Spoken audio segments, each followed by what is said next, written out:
that John is saying, in the beginning was the Word, and the Word was with God, and the Word was God. Ask Christian scholars, where did John get these words from? Decades before John, a Greek philosopher by the name of Philo, in his philosophy he wrote this formula. In the beginning was the Word, and the Word was with God, and the Word was God, which John copied into his Gospel. Gospel of St. John. And I have been asking learned Christians. I said, sir, you are a DD, Doctor of Divinity. You see the word God, the first time the God occurs in that verse, in the beginning was the Word, and the Word was with God. I'm asking, what is the Greek word there for God? You are a Christian of the Greek scriptures. You know Greek. You ought to know Greek. The basis of your religion. The manuscripts were all in Greek. Matthew, Mark, Luke, John, and the 27 books of the New Testament were only available in Greek. In the Greek language, what is the word for God? Can you help me, sir? Elohim. No, sir, that's Hebrew.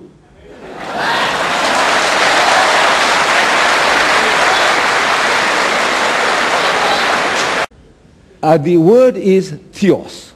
Theos in Greek means God, and the word there is hotheos. Hotheos means the God.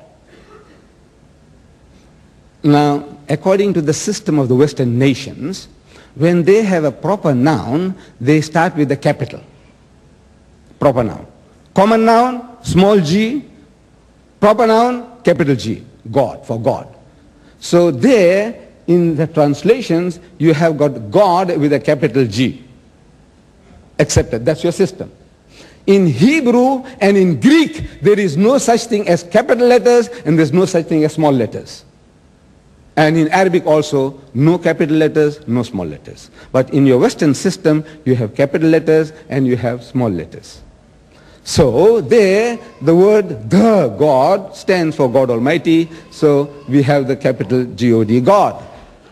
And the word was God. That second word, God, in Greek, sir, is ton theos.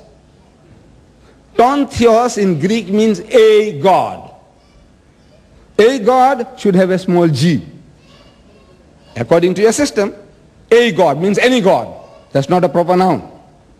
So you must have a small g. So I'm asking, why have you put a capital G again? Come on, explain. You are cheating somebody.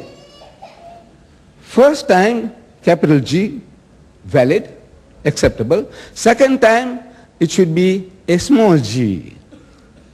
Why have you put another capital G? You're creating a different meaning, that this is the God Almighty. A God means godly. You see, in the book of Corinthians, you read there, and the devil is the God of this world. He is the God.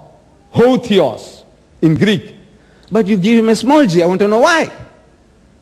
If it is Hotheos, the God, according to your system, sir, your scholars ought to give a capital G for God to the devil. But no. You see, you are playing fast and loose with these manuscripts. You translate them as you like. Then, in the Old Testament, God Almighty speaks to Moses. He tells him that, behold, I have made you a God to Pharaoh. That's Elohim. I have made you a God. And I want to know now, why have you given a small g? The devil ought to have a capital G, you give him a small g. Moses ought to have a capital G, you give him a small g. Where did you get the small g's and the capital G's from? It's not in Hebrew, not in Greek. This is what you want to believe and what you want the people to believe. This is not honest translation. So I say again, in the words of Jesus, these are not the words of Jesus. What does he say? Jesus says, my Father is greater than I. I'm quoting him.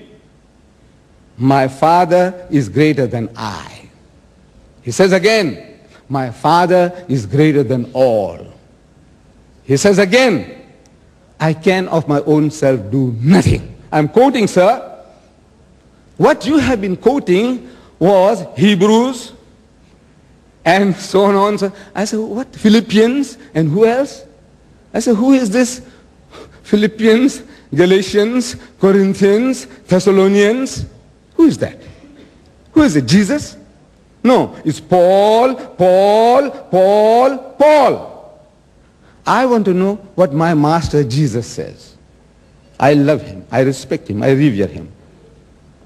I want to follow him. But I want to know what he said. Give me his words. Not what somebody else, what he thinks, or what it ought to have meant, or what it was implied. Religion, salvation, of my salvation does not depend upon people's interpretations, yours or mine, or anybody's. I want to know, what did the Master say? He said, the word ye hear, the words ye hear are not mine, but the Father that sent me, he had given me a commandment, what I should say and what I should speak. Even as the Father had said unto me, so I speak.